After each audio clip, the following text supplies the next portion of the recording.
고대 성서 시대에 있어서 사람에게 이름을 지어준다는 것은 두 가지 중요한 의미가 있었습니다.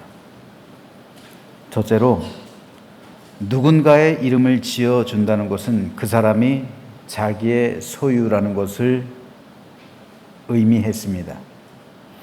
그래서 하나님은 아브라함의 이름을 아브라함으로 지어주셨죠.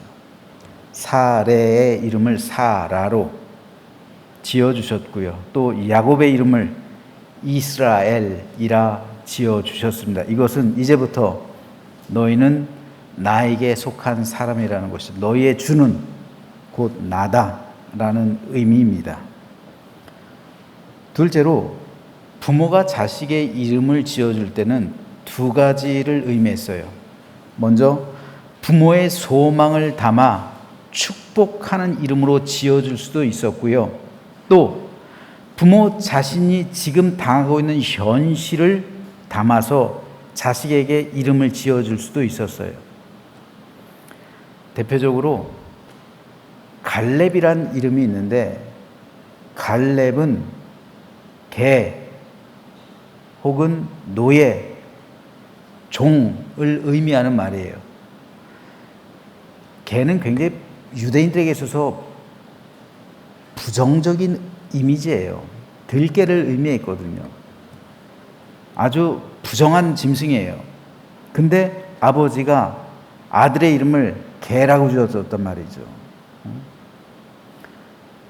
왜냐하면 갈렙의 아버지 여분네가 갈렙을 낳을 당시의 상황을 대변해 주는 말인데, 즉 갈렙을 낳을 당시 여분네는 마치 개와 같은 상황이라는 거예요.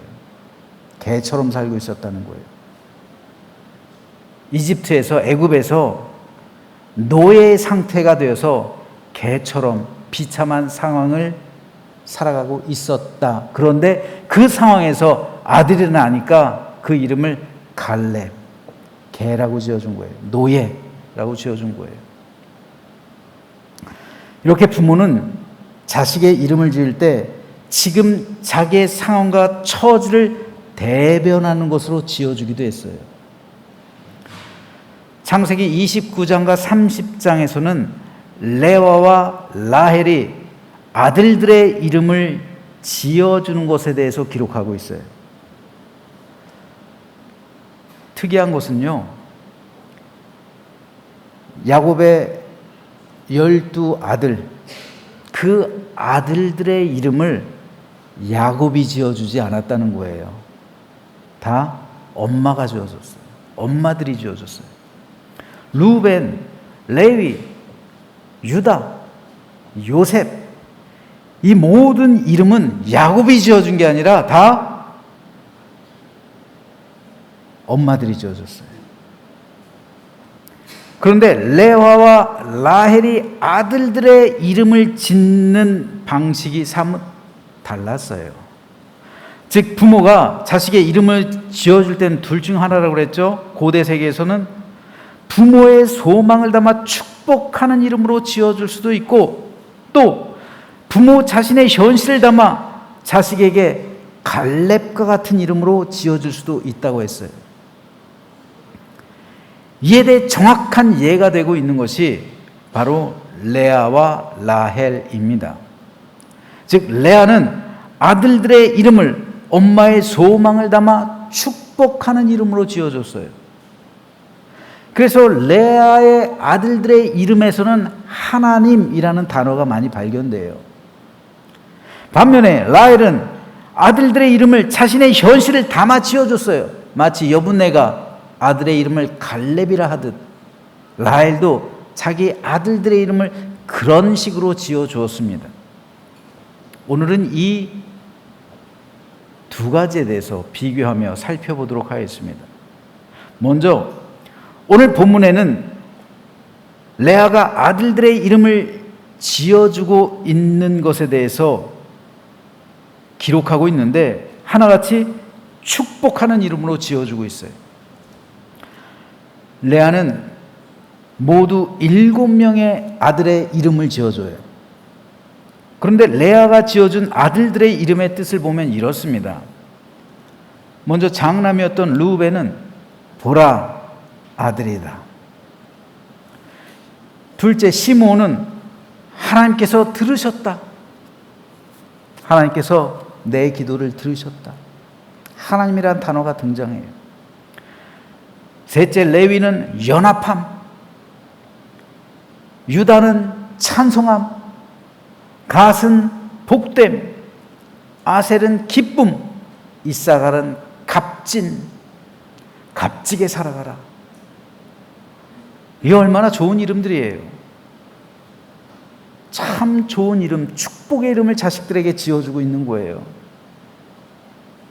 유다야, 너는 하나님께 찬송이 되라. 레위야, 너는 연합하는 사람이 되라. 형제들을 연합시켜라. 가사, 너는 형제들의 복이 되라. 아세라, 너는 형제들의 기쁨이 되라. 이사가라, 너는 세상을 값지게 살아가라. 얼마나 좋은 이름이에요. 그런데 정작 레아는 남편에게 사랑받지 못하던 여인이었어요. 고대 세계에 있어서 아내가 남편에게 사랑받지 못한다는 것은 사형선고나 마찬가지예요. 그것만큼 괴로운 인생이 없습니다. 왜냐하면 레아는 야곱이 원하던 여인이 아니었기 때문에 그래요. 야곱은 라헬을 사랑했고 실제로 라헬과 결혼을 한 거예요. 하지만 레아의 아버지 라반이 언니가 어떻게 동생이 언니보다 먼저 시집을 가냐, 이 지방에선 그런 풍속이 없다 하면서 레아를 야곱에게 주어서 강제로 야곱의 아내가 되게 하죠. 야곱은 이 사실에 분노하는 거예요. 왜냐하면 공으로 결혼을 시키는 것이 아니라 지참금을 내야 되거든요. 고대 세계에서는. 예수님 시대까지만 해도 신랑이 신부를 데려오기 위해선 신부 아버지에게 지참금을 줘야 돼요. 그런데 야곱의 지참금이 없잖아요. 그러니까 야곱은 7년 동안이나 라헬을 위해서 내가 외삼촌에게 무료로 봉사하겠습니다. 이게 지참금이에요. 라반을 향한 라헬을 데려오기 위한 신부 아버지에게 주는 지참금이 7년 동안의 무임금. 이게 라반을 위한 야곱의 지참금이었던 거죠. 라헬을 데려오기 위해서요. 그런데 라반이 레아를 주면서 또 요구했던 게 이거예요. 7년 동안의 무료 봉사. 이게 너의 지참금이다. 야곱이 분노하는 거예요. 아니 7년 동안 내가 공으로 외삼촌의 양떼를 잘 관리했으면 됐지. 또 7년을 요구해. 원래 야곱은 독립하길 원한 거지 7년 동안이나 또 무보수로 봉사하길 원하지 않았던 거예요. 레아를 데려올 마음이 눈꼽만큼도 없었던 거예요. 그런데 레아 때문에 어쩔 수 없이 외삼촌 라반에게 7년을 더 봉사해야 됐어요. 이래저래 레아는 야곱에게 사랑받을 수가 없는 거예요. 어쩌면 소심한 야곱이 복수할 수 있는 대상은 아내였던 레아였을지 몰라요. 이래저래 레아는 믿었던 아버지에게서 그리고 사랑받아야 마땅할 남편에게서 거의 소외되고 무관심한 대상이 되어서 어떻게 보면 버려진 신세가 될 수밖에 없었습니다. 사랑받아야 될 마땅한 존재가 사랑받지 못해요. 아버지에게서 사랑받아야 될 딸, 남편에게서 사랑받아야 될 아내인데 사랑의 대상에서 제외가 되어버립니다. 이것이 레아가 당면하고 있는 서글픈 현실이죠. 이에 비해 라헬은 야곱의 온전한 사랑을 받으며 평생을 살아갑니다. 야곱의 사랑은 오로지 라헬에게만 있었어요. 그러면 라헬은 행복해야 되고 레아는 불행해야 하는데, 그런데 현실은 그렇지가 않았어요. 오히려 남편의 사랑을 받지 못하는 레아는 평안을 누렸고, 남편의 모든 사랑을 독차지했던 라헬은 평안이 없었어요. 그 이유가 오늘 본문 31절에 기록되어 있습니다. 여호와께서 레아가 사랑받지 못함을 보시고 그의 태를 여셨으나 라헬은 자녀가 없었다. 레아와 라헬이 비교가 되고 있죠. 레아는 태가 열렸어요. 하지만 라헬은 태가 닫혀 있어요. 그래서 자녀를 낳지 못하고 있어요. 여기서 레아가 사랑받지 못했다라는 표현이 나오는데, 이 말은 그저 단순히 야곱이 레아를 사랑하지 않았다라는 의미가 아니에요. 히브리어 원어로 볼 때 이 말은 야곱이 레아를 미워했다라는 뜻입니다. 소극적으로 야곱이 레아를 좋아하지 않았다. 여러분, 좋아하지 않았다라는 말하고 싫어했다라는 말은 다른 거예요. 히브리어 원어로 보면 이 말은 싫어했다는 말이에요.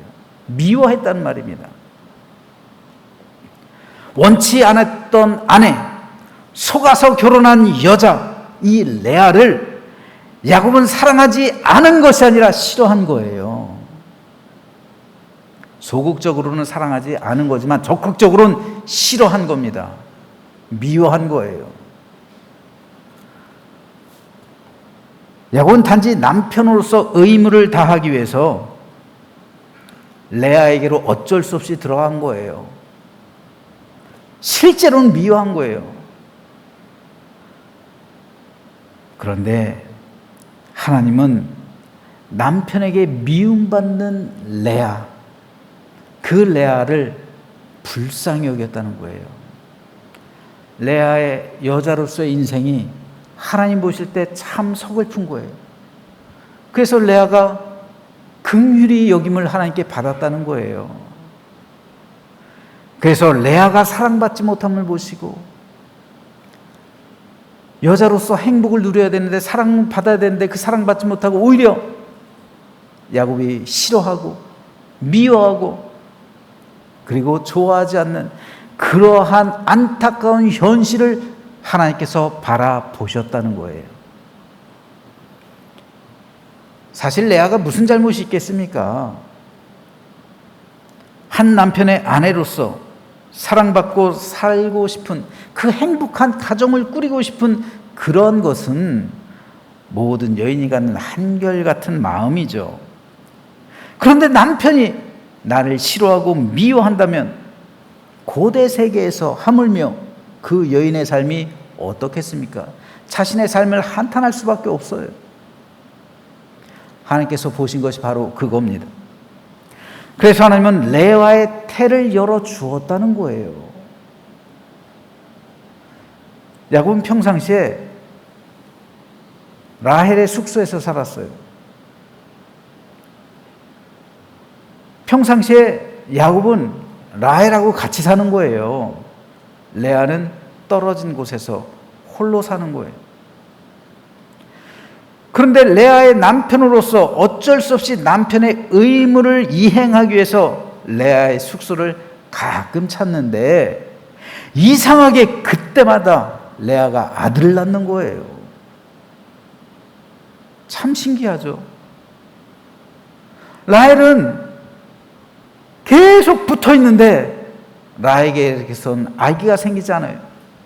그런데 이상하게 가끔 가다가 가는 레아에게선 그때마다 아들이 생겨요. 하나님께서 레아를 불쌍히 여기시고 레아에게 은혜를 베푸셨던 겁니다. 그래서 오늘 본문에서는 이것을 그의 태를 여셨다라고 표현하는 거예요. 여기서 여셨다에 해당하는 히브리어 원어는 풀렸다 또는 시작했다라는 의미를 동시에 가지고 있습니다. 하나님께서 레아의 태를 여시는 순간 레아의 꼬이고 엉켜있던 문제가 풀려지기 시작했다라는 의미예요. 레아의 문제가 뭡니까? 아내로서 정당한 대우를 받지 못하고 있는 거예요. 남편에게 사랑받지 못하는 거예요. 그런데 하나님이 불쌍히 여기셔서 그녀의 태를 열어주시는 순간 모든 문제가 풀려지고 새로운 인생을 살기 시작했다라는 의미입니다. 야곱의 장남을 레아가 낳죠. 지금은 덜하지만 예전에 장남이 갖는 권위는 엄청난 것이었어요. 그런데 레아가 장남을 낳은 거예요. 그래서 이제 갑자기 야곱의 가정에 있어서 중심이 돼버려요.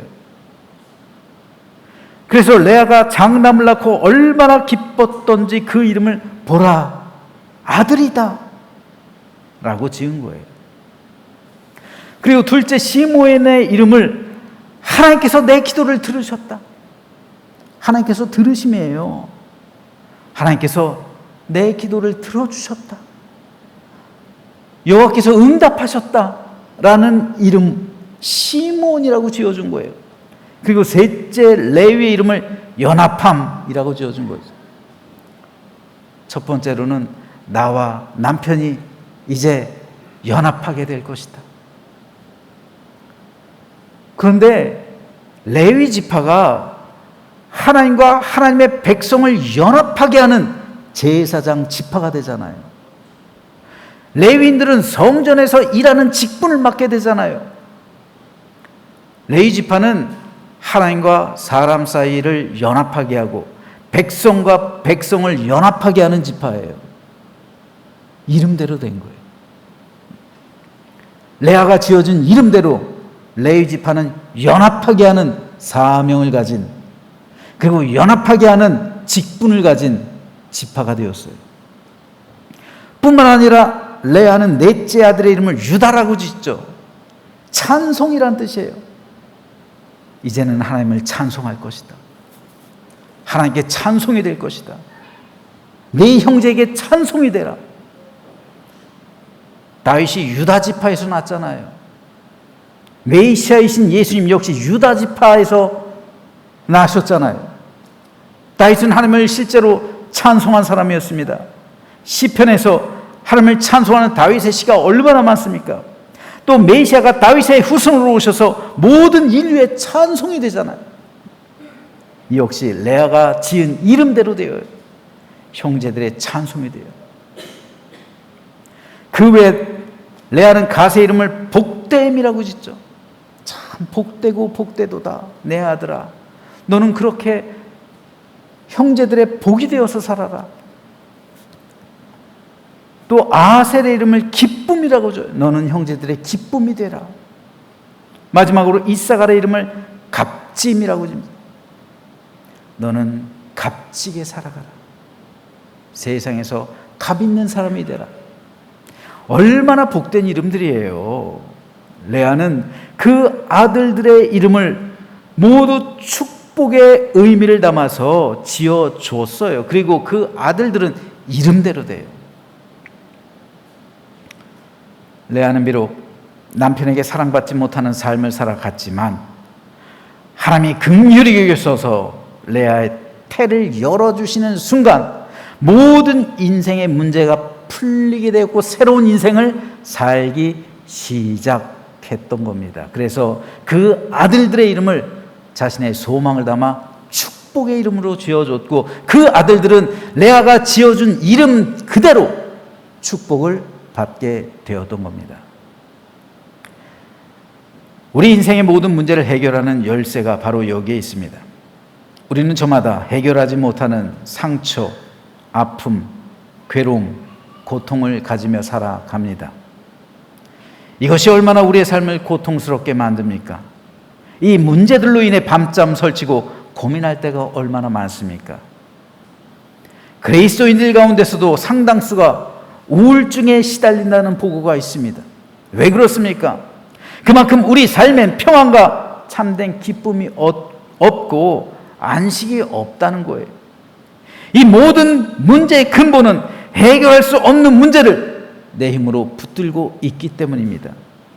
내가 그 문제 붙들고 있다고 해서 그 문제 해결됩니까? 그 문제가 해결됩니까? 되지 않잖아요. 레아처럼 야곱의 마음을 돌이키는 것, 이게 내 힘이나 능력으로 되는 일입니까? 될 수 없어요. 하나님께서 풀어주시지 않으면, 하나님께서 긍휼히 여기시지 않으면, 하나님께서 개입하시지 않으면 내 힘으로는 풀 수 없다라는 겁니다. 내 힘으로 풀 수 없는 문제들이 얼마나 우리 삶에 많이 있습니까? 그런데도 우리는 내 힘으로 그 문제를 꼭 쥐고 있습니다. 그런데 그 문제가 우리에게 고통이 되는 거예요. 정신적으로, 심리적으로, 육체적으로, 또 영적으로 고통을 당하고 있으면서 내 힘으로 꽉 쥐고 있는 그 문제들. 문제 해결의 열쇠는 오직 하나님의 긍휼하심, 그 긍휼하심의 은혜가 내게 임해야 모든 문제가 풀려지기 시작함을 믿으시기 바랍니다. 하나님께서 불쌍히 여기시는 그 마음이 있어야, 그 은혜가 있어야 우리 삶에 풀려지기 시작하는 거예요. 그런데 왜 하나님의 긍휼하심을 우리가 받지 못할까요? 너무 강해요. 레아는 의지할 데가 없어요. 레아는 연약해요. 때리면 때리는 대로 맞고, 고통을 주면 고통을 주는 대로 감당하는 거예요. 그러니까 불쌍한 거예요. 만일 레아가 악다귀를 쓰면서 야곱에게 대들고 달려들고 막 핥히고 싸우면서 라헬과 그렇게 다투었다면 하나님의 긍휼이 임하지 않았을 거예요. 하나님의 긍휼을 받기 위해서는 연약해져야 돼요. 맞으면, 때리면 맞는 대로, 그리고 고통당하면 당한 대로 그대로 그것을 감당하고 있으면 하나님의 긍휼이 임하는 거예요. 불쌍하거든요. 그런데 악을 악으로 갚고 나를 때리는 사람을 내가 찾아가서 이를 부러뜨리고, 그렇게 되면 불쌍함이 없는 거예요. 하나님의 불쌍함, 하나님의 긍휼이 없는 거예요. 하나님의 자비하심이 없는 거예요. 레아가 하나님의 긍휼을 입었다는 것은 그 고통을 그대로 감당했기 때문에 하나님의 자비와 평강과 긍휼이 임했던 것이지, 레아가 만약 악다귀를 쓰면서 동생하고 싸우고 야곱에게 대들고 그랬으면 하나님의 긍휼이 없었을 거예요. 왜 라헬에게는 하나님의 긍휼이란 단어가 발견되지 않습니까? 라헬은 실질적으로 그렇게 악다귀를 썼거든요. 그러니까 하나님의 긍휼이 없는 거예요. 하나님의 긍휼하심이 있을 때 비로소 우리의 문제가 풀리는 거예요. 우리가 악다귀 쓴다고 해서 우리 문제가 풀려집니까? 여러분 그러십니까? 그러지 않잖아요.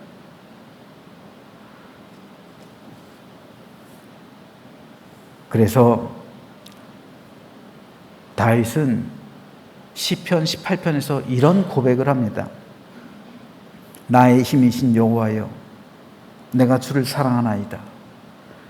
여호와는 나의 반석이시오, 나의 요새시오, 나를 건지시는 이시오, 나의 하나님이시오, 내가 그 안에 피할 바위시오, 나의 방피시오, 나의 구원의 뿌리시오, 나의 산성이시로다. 내가 찬송받으실 여호와께 아뢰리니 내 원수들에게서 구원을 얻으리로다. 다윗이 사울의 눈을 피해서 광야에서 도망다닌 횟수가 10년이 넘어요.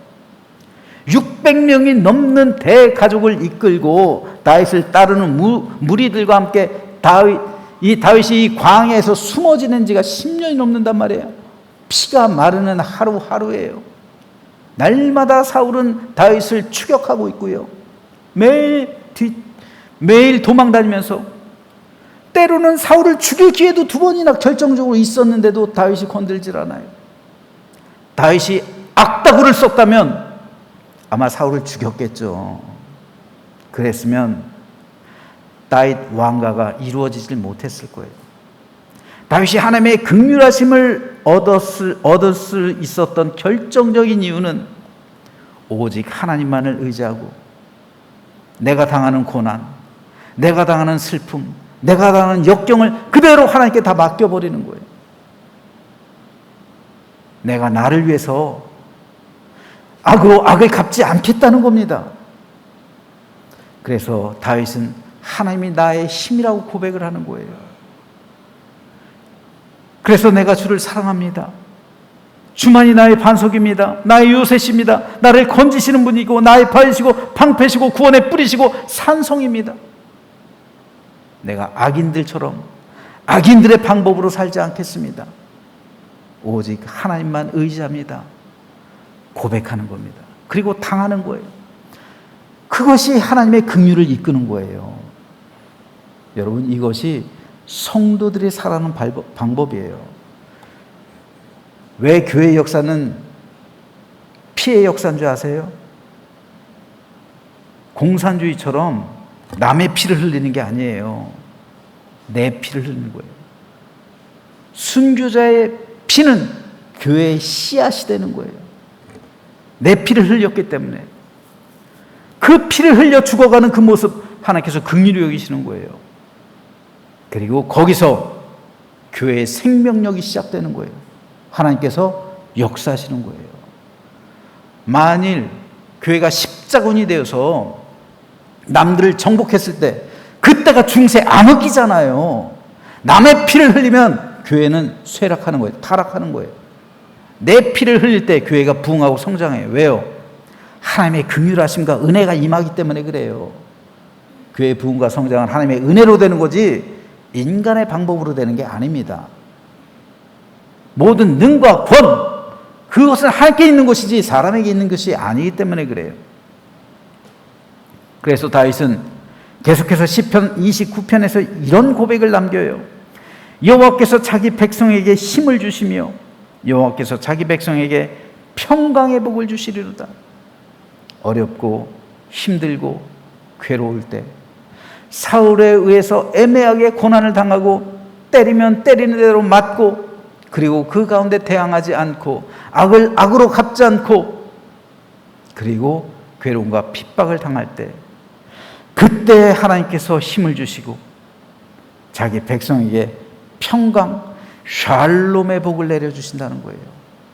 여호와 샬롬, 샬롬의 은총은 이렇듯 역경과 고난 가운데 악을 악으로 갚지 않고 모른 괴로움과 핍박 속에서도 온전히 하나님만을 의지하며 하나님께서 나의 힘이 되시고 하나님께서 나의 모든 것을 가장 선하고 좋은 길로 인도해 주심을 믿으며 모든 것을 의지하는 사람, 그 사람에게 샬롬의 은총을 내려주신다는 다윗의 고백입니다. 저는 저 여러분의 믿음 역시 온전히 하나님만 바라고 하나님을 나의 힘으로 삼고 하나님을 의지함으로 평강과 구원, 은혜와 안식의 복을 받게 되기를 주님의 이름으로 축복합니다. 그때 레아의 태가 열린 거예요.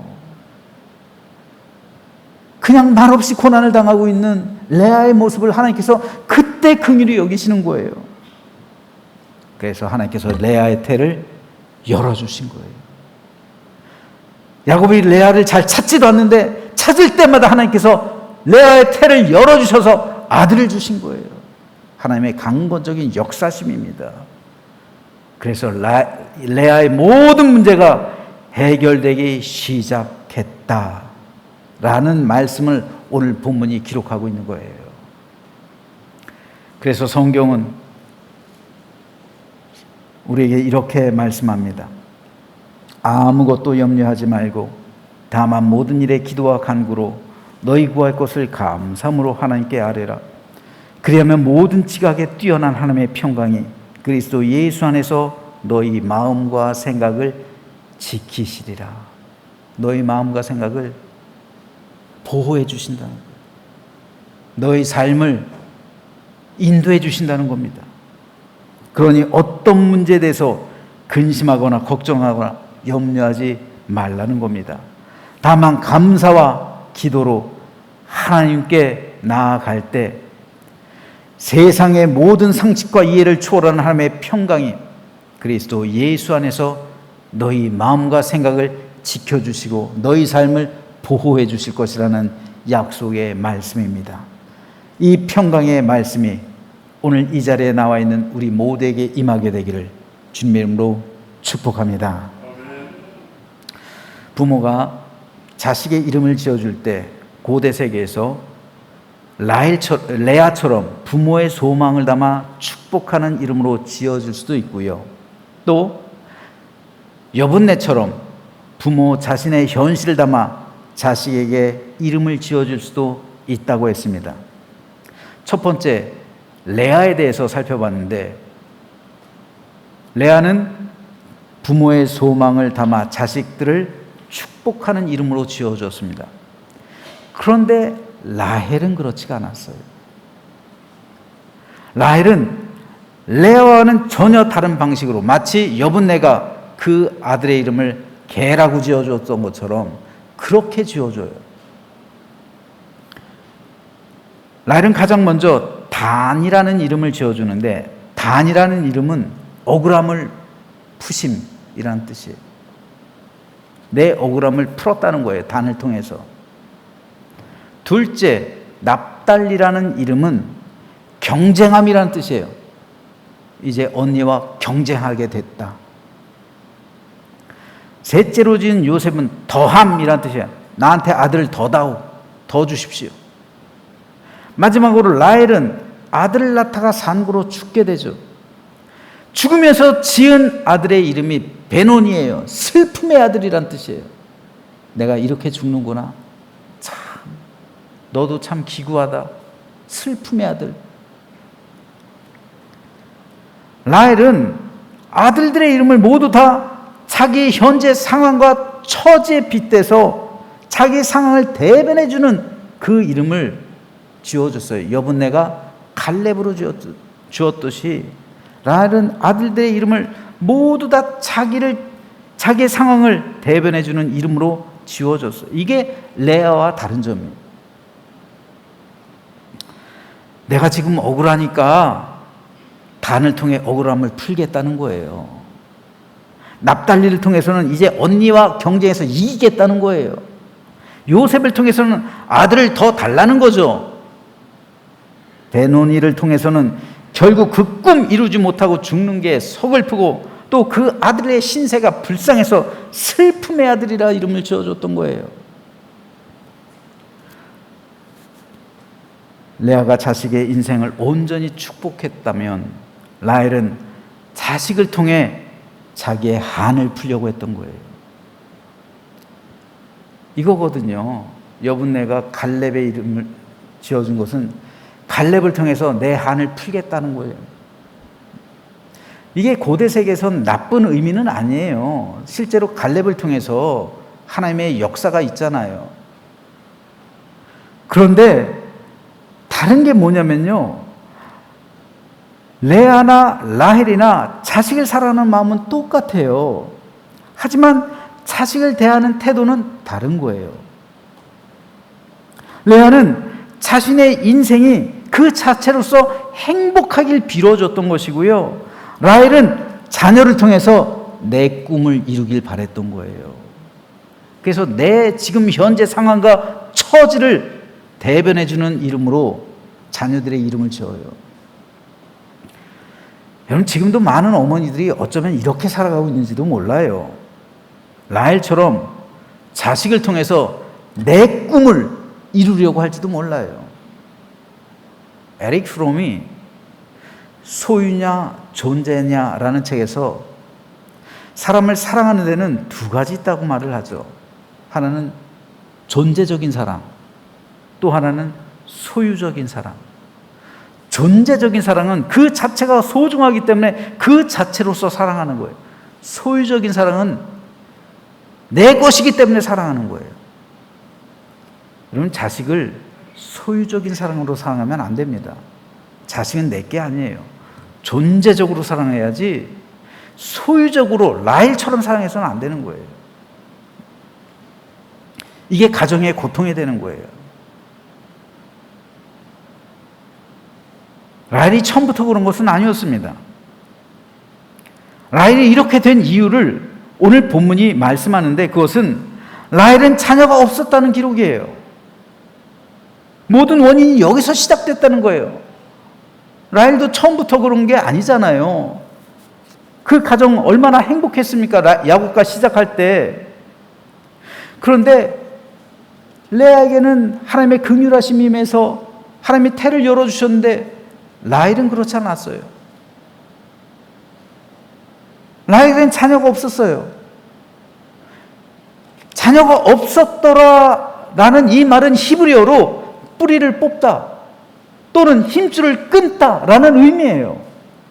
즉 라헬이 자녀가 없었다는 것은 마치 뿌리를 뽑힌 나무 같고 또 힘줄을 끊긴 말 같다는 거예요. 뿌리 뽑힌 나무, 힘줄이 끊긴 말은 아무 소용이 없죠. 마치 라헬이 이와 같았다는 거예요. 그런데 남편의 사랑을 받지 못했던 레아는 하나님의 긍휼하심으로 축복의 삶을 살아갔다는 거죠. 태가 열렸다는 거예요. 이 비교 우리 생각해야 돼요. 라헬은 남편의 사랑을 받았어요. 근데 레아는 하나님의 긍휼하심을 입었어요. 결국 이 결말이 보여주는 게 뭡니까? 하나님의 긍휼을 입은 레아, 그리고 남편의 사랑을 받은 라헬. 결국 야곱이 누구의 곁에 묻혔을까요? 그토록 사랑했던 라헬과 함께 야곱이 묻혔을까요? 아니요. 야곱은 레아와 함께 묻혀요. 야곱은 레아를 인정하지 않았는데, 부인으로 인정하지 않았는데, 결국 그 결말은 레아가 야곱의 정실부인이 돼요.